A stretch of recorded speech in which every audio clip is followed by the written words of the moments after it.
Good morning students.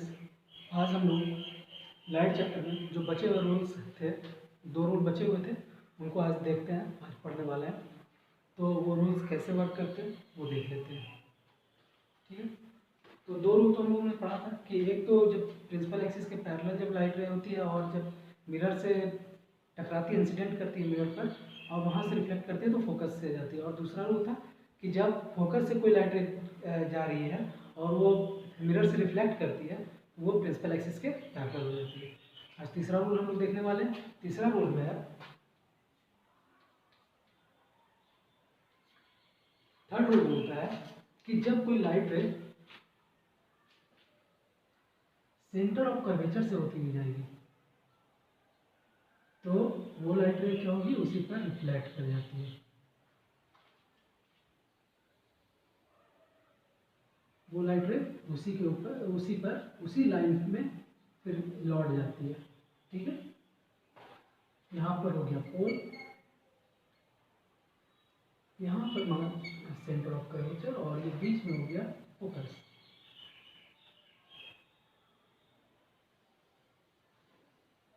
ठीक है, उसी तरह से यहाँ पर सेंटर में पोल, यहाँ सेंटर ऑफ कर्वेचर और यहाँ फोकस।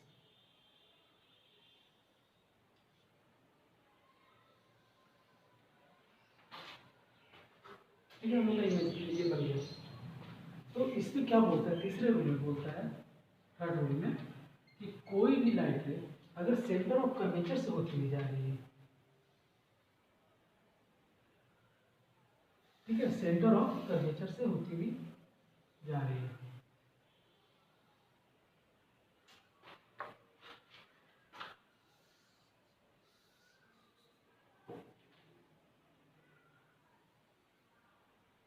ठीक है, तो ये लाइट रे क्या होगी, ये इसी पर इंसिडेंट हो और इसी पर रिफ्लेक्ट भी कर जाएगी। ठीक है, उसी तरह से इसमें भी, इसमें इसमें तो सेंटर ऑफ कर्वेचर और फोकस सब क्या होता है, पीछे होता है मिरर के। तो यहाँ पर क्या होगा, इस केस में भी, इस केस में भी हम लोग इसको डॉटेड लाइन से बना लेंगे।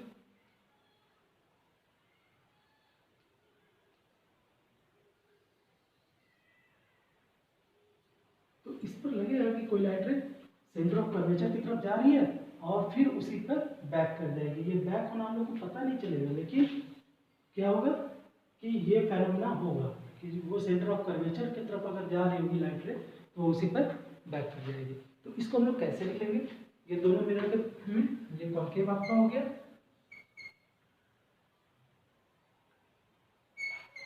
और ये हो गया कॉन्वेक्स। ये दोनों मिरर के लिए कैसे लिखेंगे इसको, तो इसको देखते हैं।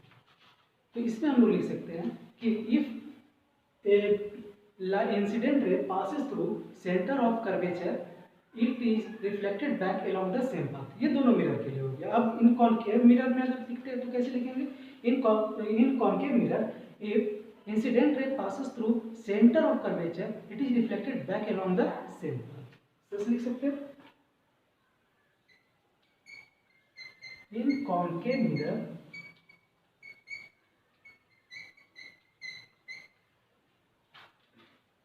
in concave mirror if incident ray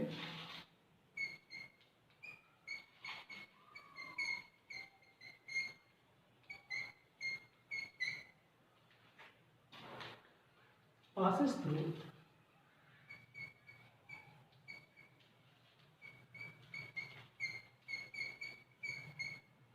center of curvature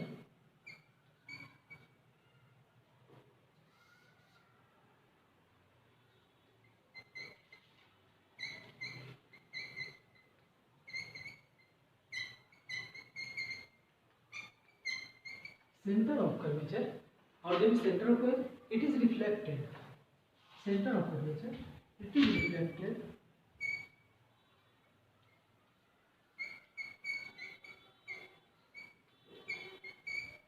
back along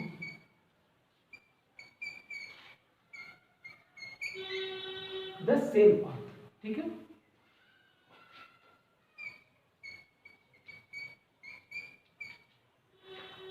same path, ये रूल हो गया। मतलब कह रहा है कि in concave mirror if incident ray passes through the center of curvature, it is reflected back along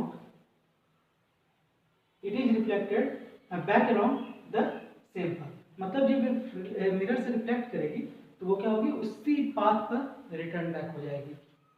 अब इसमें हम लोग आते हैं इन कॉन्वेक्स मिरर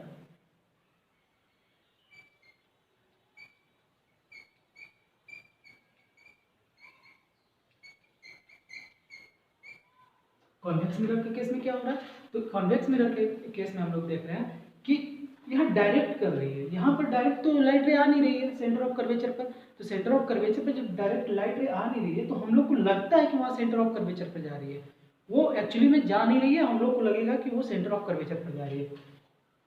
तो इसको लिखेंगे incident ray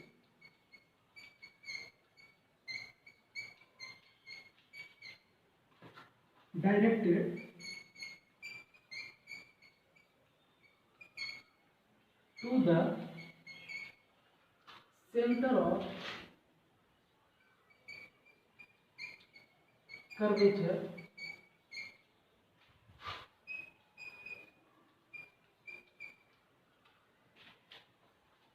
it is,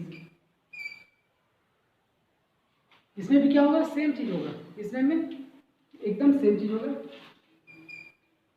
it will be reflected back along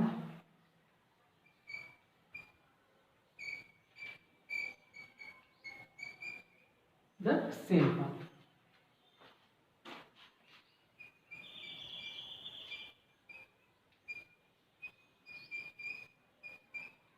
ठीक है, तो इसमें क्या हो रहा है, कॉन्वेक्स मिरर में, in convex mirror if incident ray directed to the center of curvature, it will be reflected back along the same path। ठीक है, तो इसमें भी वही क्या हो रहा है कि जब कोई लाइट रे सेंटर ऑफ कर्वेचर की तरफ जाती हुई हम लोगों को लगेगी, और तो क्या होगा कि वो मिरर से रिफ्लेक्ट करेगी, और रिफ्लेक्ट करेगी तो क्या होगा, उसी पाथ को फिर से फॉलो कर लेंगे। ठीक है, अब हम लोग आते हैं फोर्थ वाले रूल पर, और ये सब रूल जो भी है ये चारों रूल का बहुत यूज है। 3 का तो आप 5 कंडीशन जो होता है उसमें यूज होगा, और जो छठा कंडीशन होता है जिसमें ऑब्जेक्ट को पोल और फोकस के बीच में जब रखा जाता है, तो इसमें वो जो लास्ट वाला कंडीशन अभी हम बताने जा रहे हैं, लास्ट वाला जो रूल अभी हम लिखने जा रहे हैं उसका यूज होगा।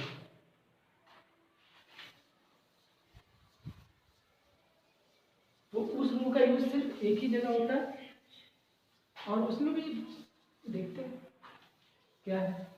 तो लास्ट वाला रूल बोलता है कि अगर कोई लाइट रे प्रिंसिपल एक्सिस से ऑब्लिकली रहे, ठीक है, मतलब सीधी नहीं आ रही, पैरेलल नहीं आ रही है प्रिंसिपल एक्सिस से, ऑब्लिकली आ रही है प्रिंसिपल एक्सिस पर, और वो कहाँ स्ट्राइक कर रही है, पोल पर स्ट्राइक कर रही है, और पोल पर स्ट्राइक जब कर रही है तो वो किस तरह से, तो उसका फिगर इस तरह से ड्रॉ होगा। ये कॉन्केव मिरर हम लोग का, फिर से यहाँ पर प्रिंसिपल, यहाँ सेंटर ऑफ कर्वेचर, और यहाँ फोकस, और ये हो गया प्रिंसिपल एक्सिस हम लोग का। तो बोल रहा है कि कोई भी लाइट रे जब इंसिडेंट कर रही है पोल पर, डायरेक्टली पोल पर इंसिडेंट कर रही है, और यहीं से क्या होगा, रिफ्लेक्ट कर जाएगी। तो यहाँ पर जो पोल होता है, या ये जो सरफेस होता है, पॉइंट ऑफ इंसिडेंस जो होता है, यहाँ पर जो मिरर होता है ये कैसे वर्क करता है, ये वर्क करता है एज ए प्लेन मिरर, और यहाँ पर जो एंगल बनता है, यानी लॉज ऑफ रिफ्लेक्शन का जो फॉर्मूला है, लॉज ऑफ रिफ्लेक्शन है, सॉरी फॉर्मूला नहीं, लॉज ऑफ रिफ्लेक्शन जो है उसको यहाँ पर पूरा का पूरा फॉलो किया जाता है। मतलब यहाँ पर angle I is equal to angle R होता है। ठीक है, बाकी सब जगह भी लॉज मतलब क्या रहता है, लेकिन बाकी जगह अभी क्वेश्चन यहाँ पे क्या आएगा कि पोल यहाँ पर क्यों, बाकी और कहीं पर क्यों नहीं हो रहा, क्योंकि प्रिंसिपल एक्सिस यहीं पर होता है, प्रिंसिपल एक्सिस यहाँ नहीं होगा कभी भी मिरर में। प्रिंसिपल एक्सिस जब पोल मिड में होगा तो फोकस भी वहीं पर होगा और सेंटर ऑफ कर्वेचर भी होगा। तो यहाँ पर ये स्ट्राइक कर रही है लाइट रे, इंसिडेंट लाइट रेज, और रिफ्लेक्ट कर रही है। फिर यही सेम चीज कॉन्वेक्स मिरर के केस में भी होगा।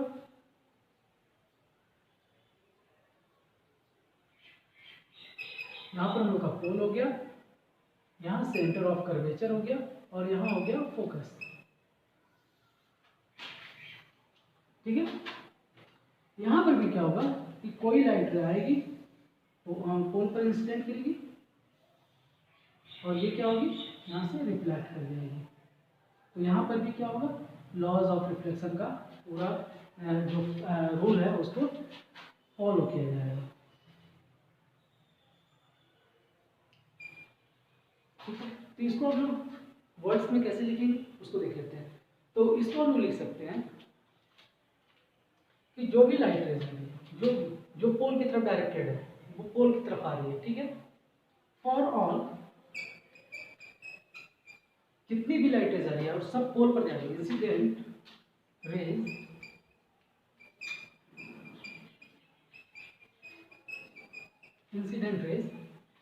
ए स्फेरिकल मिरर विल बिहेव, क्या कैसे बिहेव करेगा, तो ये प्लेन मिरर की तरह यहाँ पर बिहेव करने लगेगा।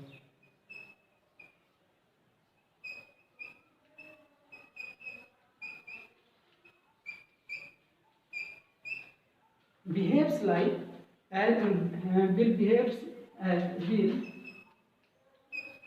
behaves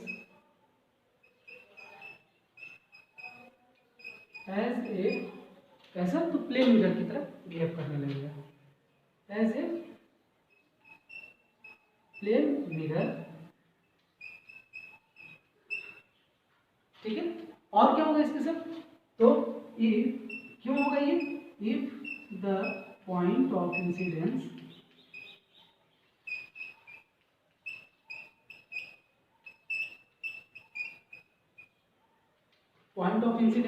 is pole of the mirror. क्यों होगा, तो इसका जो पॉइंट ऑफ इंसिडेंट क्या है, इंसिडेंस क्या है, पोल है, इस कारण से is pole of the mirror. ऐसा क्यों होगा, ये प्लेन मिरर की तरफ बिहेव क्यों करेगा, तो उसके पीछे रीजन क्या है कि जो लाइट रे आ रही है वो डायरेक्टली पोल पर जा रही है, डायरेक्टली पोल पर जा रही है, और वो प्रिंसिपल एक्सिस से ऑब्लिकली है। ठीक है, ऑब्लिक है मतलब तिरछी आ रही है, सीधी नहीं आ रही है, पैरेलल नहीं जा रही है, तिरछी जा रही है। तो वो जब जाएगी और डायरेक्ट पोल पर जाएगी तो क्या होगा कि वो प्लेन मिरर की तरह यहाँ पर बिहेव करने लगेगा, ये मिरर इस पॉइंट पर, और यहाँ पर लॉज ऑफ रिफ्लेक्शन का पूरा लॉज ऑफ रिफ्लेक्शन का जो रूल है वो फॉलो होगा। इसको दूसरे भाषा में कैसे लिख सकते हैं, दूसरी तरह से कैसे लिखा जा सकता है इसको हम लिख सकते हैं a ray of light incident obliquely to the principal axis। ठीक है, a ray of light obliquely incident, ठीक है, a ray of light incident obliquely to the principal axis towards the pole, the ray of light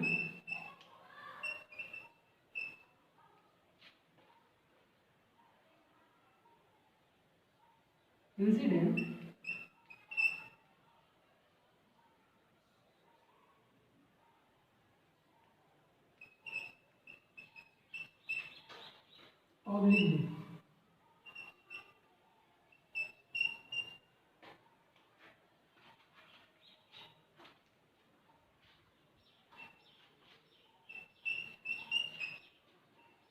obliquely towards the to the principal axis। ठीक है, क्या होगा, to the principal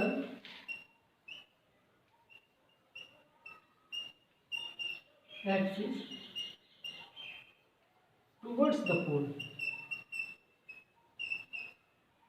towards the pole, पोल की तरफ जा रही है, towards the pole of the mirror।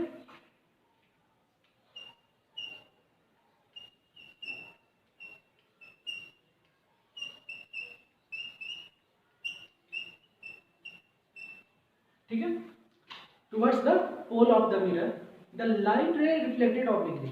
फिर क्या होगा इसमें, तो जब ऑब्लिकली जा रही है और ये प्लेन मिरर की तरफ बिहेव कर रहा है तो लाइट रे क्या होगी, ऑब्लिकली, मतलब प्रिंसिपल एक्सिस से ऑब्लिकली ही रिफ्लेक्ट भी कर जाएगी। द लाइट रे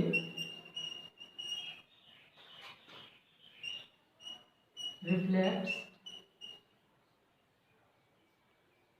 obliquely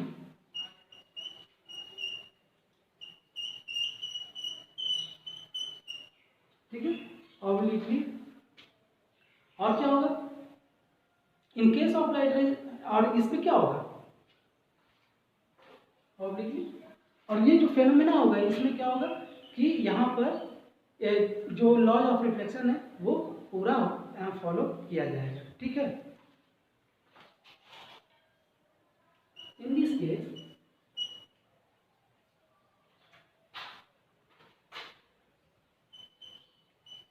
the laws of reflection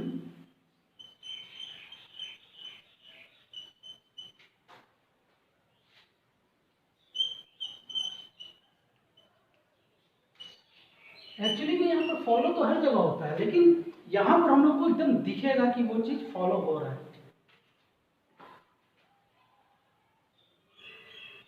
laws of reflection at pole,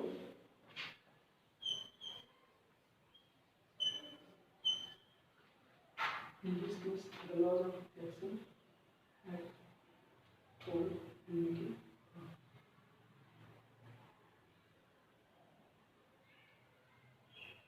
in this case the light rays follows the light rays follows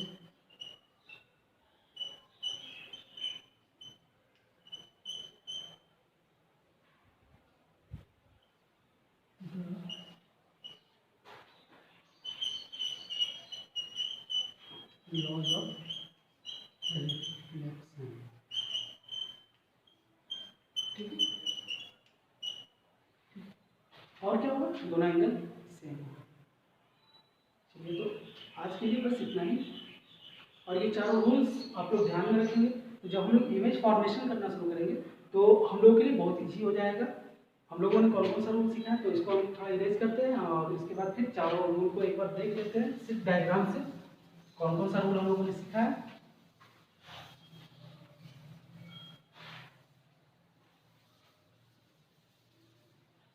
तो फर्स्ट रूल क्या बोलता है, फर्स्ट रूल में अगर मिरर है, ठीक है, यहाँ पर पोल है, यहाँ फोकस है और यहाँ पर सेंटर ऑफ कर्वेचर है, कोई लाइट रे आ रही है, लाइट रे आ रही है तो क्या होगी फोकस से जाएगी। ठीक है, सेकेंड वाला रूल क्या बोलता है, सेकेंड वाले रूल में इसका वाइस वर्सा है। सेकेंड वाले रूल में यहाँ पर अगर पोल है हम लोग का, यहाँ सेंटर ऑफ कर्वेचर है, यहाँ फोकस है, तो लाइट रे अगर इधर से जा रही है तो ये क्या होगी after reflection, mirror after reflection क्या होगी प्रिंसिपल एक्सिस के पैरेलल हो जाएगी। थर्ड वाला रूल क्या करता है, थर्ड वाला रूल बोलता है कि अगर ये मिरर है हम लोग का और यहाँ पर पोल हो गया, यहाँ पर सेंटर ऑफ कर्वेचर है, यहाँ पर फोकस है, कोई लाइट रे अगर सेंटर ऑफ कर्वेचर से जा रही है तो वो इसी पाथ को फिर से रिफ्लेक्शन के बाद फॉलो करेगी, ये बोलता है थर्ड रूल।